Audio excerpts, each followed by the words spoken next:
Hi friends, welcome back to Radhe Krishna recipe. Ram Ram, Radhe Radhe सभी friends को। And आज हम आपके साथ शेयर करेंगे एकदम क्रीमी ग्रेवी वाली खास पनीर की रेसिपी। और अगर आपको वीडियो पसंद आए और हमारा तरीका पसंद आए तो प्लीज़ वीडियो को लाइक कर सकते हैं, नहीं पसंद आए तो आप डिसलाइक भी कर सकते हैं। तो जो हमारे फ्रेंड है जो हमसे जुड़े हुए हैं, अगर आप वीडियो क्लिक कर रहे हैं तो प्लीज़ आपसे रिक्वेस्ट है कि आप वीडियो पूरा देखिए। किसी की भी वीडियो हैं तो प्लीज़। तो चलिए बनाना शुरू करते हैं। हम पनीर लबाबदार रेसिपी शेयर करेंगे। तो फर्स्ट ऑफ ऑल हमें करना क्या है, यहाँ पे पैन में हमने 2 चम्मच तेल डाली हुई है। तेल को अभी हमें बहुत ज़्यादा नहीं डालना। मस्टर्ड ऑयल हमने ली हुई है, मतलब सरसों का तेल भी कुकिंग कर सकते हैं, जो भी आप खाना पसंद करते हैं ना। तो यहाँ भर पनीर हमने ली हुई थी, मतलब जितना ज़रूरत है आपको आप ले सकते हैं। तो थोड़े से बड़े बड़े पीसेस में हमने पनीर को कट किया हुआ है। तो अभी हमने पनीर को इस तरह से कंटिन्यूसली स्टर करते हुए थोड़ी देर के लिए, मतलब 4 से 5 मिनट के लिए फ्राई करना है।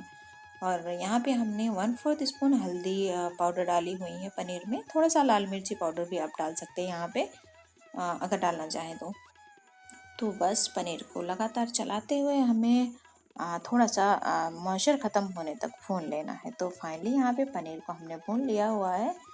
बहुत ज़्यादा पनीर को लाल मत करिए, वरना इसकी पनीर थोड़े से हल्के से ही भूनने चाहिए, है ना। तो यहाँ पे हमने अगेन रखी हुई है पैन, और पैन में हमने 2 बड़े चम्मच फिर से ऑयल डाले हुए हैं, मस्टर्ड ऑयल। और आधा छोटा चम्मच ज़ीरा हमने डाल दी हुई है। यहाँ पे आपके पास खड़े मसाले हैं ना तो आप ले सकते हैं, थोड़े से काली मिर्च, दालचीनी वगैरह जो भी हैं आपके पास। नहीं है तो सिर्फ ज़ीरा डाल दीजिए। उसके बाद 8-10 लहसुन की कलियाँ और 2 बड़े प्याज को हमने रफली चॉप करके इस तरह से डाल देनी है और भून लेनी है। और यहाँ पे 8 से 10 काजू हमने ली हुई हैं। एंड अब हमें इसमें डालने हैं 2 भर के चम्मच जो वाइट सेसमे सीड्स, जो सफ़ेद तिल होता है ना, आधी छोटी कटोरी, मतलब तिल की क्वांटिटी थोड़ा सा ज़्यादा रखें। बहुत ही टेस्टी लगता है इस सब्ज़ी में। और थोड़ी सी अगर ग्रेवी बनानी है ना तो ये सारी चीज़ें तो डालनी होंगी। और उसके बाद हमने इसमें डालनी है मस्क मेलन सीड्स। यहाँ पे आप 2 चम्मच ले सकते हैं, थोड़ा सा ज़्यादा क्वांटिटी में। फ़िलहाल मेरे पास जितना था 1 चम्मच था तो मैंने उतना ही डाल दिया है। तो बस ये सारी चीज़ें डाल के हल्का सा भून लेनी है। उसके बाद हमें नेक्स्ट डालनी है इसमें रफली चॉप किए हुए 2 से 3 टमाटर। टमाटर की क्वांटिटी आप क्योंकि हम क्रीमी ग्रेवी बना रहे हैं ना तो बहुत ज़्यादा टमाटर नहीं डालनी है, एक क्वांटिटी हिसाब से ही रखनी है ना। तो उसके बाद हमने डाल देनी एक छोटे चम्मच से थोड़ा सा नमक। नमक इसलिए डालनी है ताकि ये जल्दी से सॉफ्ट हो जाए, है ना। तो हमें बहुत ज़्यादा इसको कुक नहीं करना है, बस हल्का सा सॉफ्ट हो जाए उसके बाद हम इसको ठंडा कर लेंगे। तो फिलहाल यहाँ पे ये जो टमाटर प्याज थे हमारे ना, ये सारे सॉफ्ट हो चुके हैं और ठंडा हो चुके हैं। तो ठंडा करने के बाद हमें लेना है मिक्सर जार और इसमें ये सारे मसाले पीस लेने हैं। तो बस यहाँ पे एक ग्लास भर के हमने पानी डाली हुई है, छोटे से, मतलब 1 कप आप समझ सकते हैं। और इस तरह से बिल्कुल चिकना पेस्ट रेडी कर लेना है, मतलब मसाले हमारे ग्रेवी वाले रेडी हो चुके हैं। तो बिल्कुल इसी तरह से एकदम चिकना और एकदम क्रीमी ग्रेवी बनानी है हमें। आप देख रहे हैं ना, बिल्कुल चिकना पेस्ट रेडी हो चुका है। एंड नेक्स्ट प्रोसेस करते हैं। यहाँ पे हमने फिर से कढ़ाई रखती हुई है। कढ़ाई में हमने 3 टेबल स्पून सरसों का तेल डाली हुई है। तेल जब मीडियम गर्म हो जाए तो आधा छोटा चम्मच हमें ज़ीरा डाल देनी है। और ज़ीरा क्रैकल होने के बाद हम इसमें डालेंगे 2 बारीक कटी हुई हरी मिर्च। तीखा आप अपने टेस्ट के अनुसार कर सकते हैं, बहुत ज़्यादा मत करिए क्योंकि ये सब्ज़ी थोड़ी सी मीठी मीठी अच्छी लगती है। तो हरी मिर्ची हल्का सा भुन गया, उसके बाद हमने डाल देनी इसमें एक मतलब 1/4 स्पून हींग। तो उसके बाद हमने इसमें डालनी है एक छोटा सा बारीक कटा हुआ प्याज। बिल्कुल बारीक प्याज कट करनी है हमें, है ना। तो प्याज हल्का सा भुन जाए, मतलब हल्का सा सॉफ्ट हो जाए, उसके बाद हमें इसमें डालनी है एक टमाटर बारीक कटा हुआ। और उसके बाद आप देख रहे हैं छोटा छोटा पीसेस हमने टमाटर को कट कर ली हुई हैं और इसे भी डाल देते हैं। अब हमें करनी है इसको मतलब भूननी है बहुत ही अच्छे से, ताकि ये बिल्कुल ये जो चंक्स दिख रहे हैं ना ये कम हो जाए। तो बस हमने इस तरह से इसको भून ली हुई हैं। अब हम इसमें डालेंगे शिमला मिर्च बारीक कटा हुआ, जो कि हमने स्टार्टिंग में ही कट कर ली हुई थी। तो बिल्कुल बारीक बारीक चीज़ें, ये सारी चीज़ें कट करनी है हमें। तो जब भी हम ये वाली सब्ज़ी बना रहे हैं ना पनीर की लबाबदार, तो बिल्कुल क्रीमी ग्रेवी चाहिए और उसमें शिमला मिर्च ज़रूर डालें। तो बस ओवरऑल ना ये सारी चीज़ें हमें हल्की सी श्रिंक होने तक भूननी है, मतलब 4-5 मिनट इनफ है। तो बस उसके बाद हमने ये क्रीमी ग्रेवी जो बना के रखी हुई थी ना, प्याज टमाटर एंड सारी चीज़ों का, उसको हमें डाल देनी है इस तरह से। और ये प्रोसेस हमें लो मीडियम फ्लेम पे करनी है, क्योंकि ये मसाले जब भूनते हैं ना तो मीडियम फ्लेम पे मतलब लो मीडियम फ्लेम पे भूनेंगे ना तो ये पक भी जाएंगे और इनका टेस्ट भी बहुत ही अच्छा आएगा, है ना। तो गैस के फ्लेम को तेज़ करके कभी भी ग्रेवी या मसाले ना भुनें। तो उसके बाद हमें इसमें मसाले डालने हैं। अब मसाले में आपके पास जो भी हैं, मतलब गरम मसाले, धनिया, हल्दी पाउडर, सारी चीज़ें डाल दीजिए। तो यहाँ पे 1 टीस्पून हमने रेड चिली पाउडर, जो कि कश्मीरी लाल मिर्च है, वो डाल देनी है। और 1 छोटा चम्मच गरम मसाला, मिक्स गरम मसाला, और 1 छोटा चम्मच धनिया पाउडर। तो ऐसा कुछ भी नहीं है, मसाले जो भी हैं आपके पास आप डाल दीजिए, बस सब्जी मसाला मत डालिए इसमें। नॉर्मल आप धनिया और हल्दी का रेड चिली पाउडर डाल सकते हैं, और थोड़ा सा गरम मसाला जो कि आप रोज़ ही डालते हैं। बट कोई कोई मसाला होता है ना, उसे टेस्ट बहुत ख़राब आता है, तो बस सब्ज़ी मसाला होता है जो उसका टेस्ट ख़राब आता है, तो इसमें सारे टेस्ट एकदम बेकार आएंगे, है ना। तो आप बस नॉर्मल से मसाले डालिए।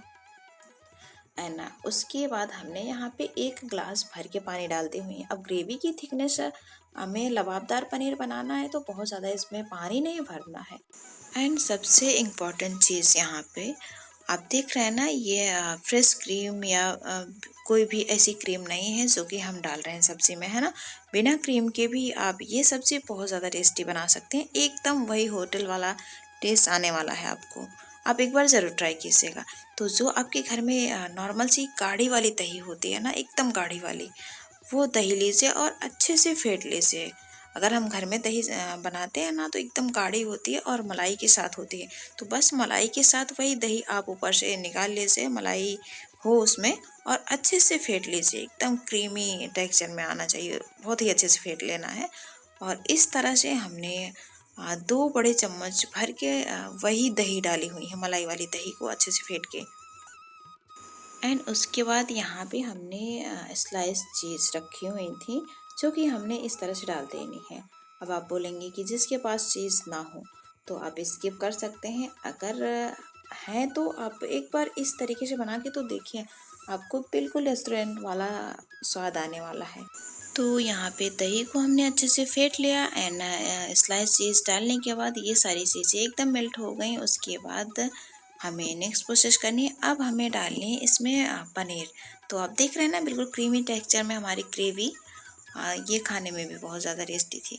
तो अब यहाँ पे जो फ्राई किया हुआ पनीर हमने रखी हुई थी ना, वो भी हमने लास्ट में डाल देनी है। और गैस की फ्लेम को यहाँ पे लो मीडियम ही करनी है ना। एंड लास्ट में हमें इसमें डालनी है टेस्ट के अनुसार नमक। नमक यहाँ पे बहुत ज़्यादा मत डालिए, क्योंकि अगर कम है तो हम दोबारा से ले सकते हैं, बट अगर बहुत ज़्यादा हो गया ना, फिर तो सब्ज़ी पूरी ख़राब जाएगी, है ना। तो इस चीज़ का ध्यान रखना है, हमें अच्छे से मिक्सअप कर देनी है नमक डाल के। और बस इसको बहुत ज़्यादा ओवर कुक नहीं करना, गैस की फ्लेम को तेज़ नहीं करना। आप देख रहे हैं ना, एकदम क्रीमी ग्रेवी वाली पनीर लबाबदार हमारी रेडी हो चुके हैं। तो ज़रूरी नहीं है कि आपके पास चीज़ है ना। बिल्कुल घर की चीज़ों से आप इसे एकदम रेस्टोरेंट या फिर होटल जैसी सब्ज़ी बना सकते हैं, पनीर लबाबदार। तो इसका नाम ही है पनीर लबाबदार, तो टेस्ट भी वैसा ही आना चाहिए, है ना। तो बिल्कुल क्रीमी ग्रेवी चाहिए। और आप आधा छोटा चम्मच चीनी ज़रूर डालिए यहाँ पे। तो उसके बाद हमने यहाँ पे आधा, मतलब बिल्कुल थोड़ा सा पनीर मसाला ऊपर से डाल दी हुई है, थोड़ी सी बारीक कटी हुई धनिया की पत्ती, और थोड़ा सा क्रश करके हमने पनीर रखी हुई थी उसको भी डाल देनी है इस तरह से। और फिर वही दही जो कि हमने मलाई वाली दही फेंट के रखी हुई थी, वो भी ऊपर से डाल देनी है इस तरह से। आप देख रहे हैं ना, एकदम मस्त सी पनीर लबाबदार बन के हमारी रेडी हो चुकी है। अब ये मत सोचिए कि आप दही डाल रहे हैं तो आप 4-5 दिन की दही फिर या खट्टी दही डालें, बिल्कुल नहीं। आपको बिल्कुल मीठी दही चाहिए और एकदम फ्रेश दही चाहिए।